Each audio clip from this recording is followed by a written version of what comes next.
கரூரில் நடந்தது பெருந்துயரம், கொடுந்துயரம். இதுவரை நடக்காத துயரம், இனி நடக்கக்கூடாத துயரம். மருத்துவமனைக்கு நான் நேரில் போய் பார்த்த காட்சிகள் இன்னும் என் கண்ணை விட்டு அகலலை.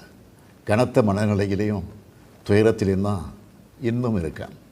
செய்தி கிடைச்சதும் மாவட்ட நிர்வாகத்தை முடுக்கிவிட்டு எல்லா உத்தரவுகளையும் பிறப்பித்த பின்னாலும் என்னால் வீட்டில் இருக்க முடியல. உடனே அன்றைக்கி நைட்டே கரூருக்கு போனேன். குழந்தைகள், பெண்கள்னு 41 உயிர்களை நாம் இழந்திருக்கிறோம்.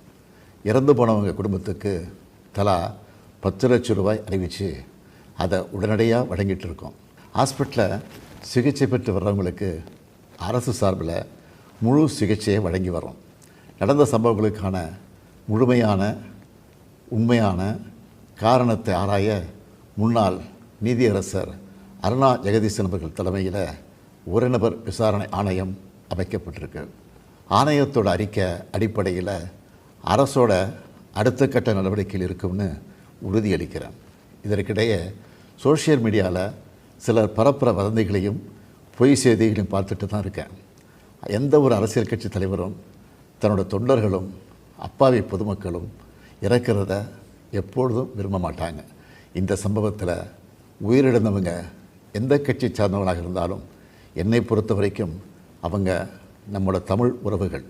எனவே சோகமும் துயரமும் சூழ்ந்திருக்கக்கூடிய இந்த நிலையில் பொறுப்பற்ற முறையில் விஷமத்தனமான செய்திகளை தவிர்க்கணும்னு கேட்டுக்கிறேன்.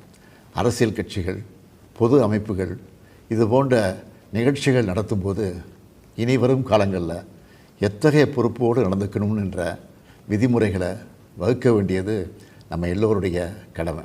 எனவே நீதியரசரின் ஆணைய அறிக்கை கிடைச்ச பிறகு எல்லா அரசியல் கட்சிகள், பொது அமைப்புகளோடு ஆலோசனை நடத்தி இதற்கான விதிகள், நெறிமுறைகள் வகுக்கப்படும்னு உறுதியளிக்கிறேன். அத்தகைய நெறிமுறைகளுக்கு எல்லாரும் ஒத்துழைப்பு தருவாங்கன்னு நம்புகிறேன். மனித உயிர்களே எல்லாத்துக்கும் மேலானது. மானுடப்பற்றே அனைவருக்கும் வேண்டியது. அரசியல் நிலைப்பாடுகள், கொள்கை முரண்பாடுகள், தனி மனித பகைகள்னு எல்லாத்தையும் விலக்கி வச்சுட்டு எல்லாரும் மக்களுடைய நலனுக்காக சிந்திக்கணும்னு கேட்டுக்கிறேன்.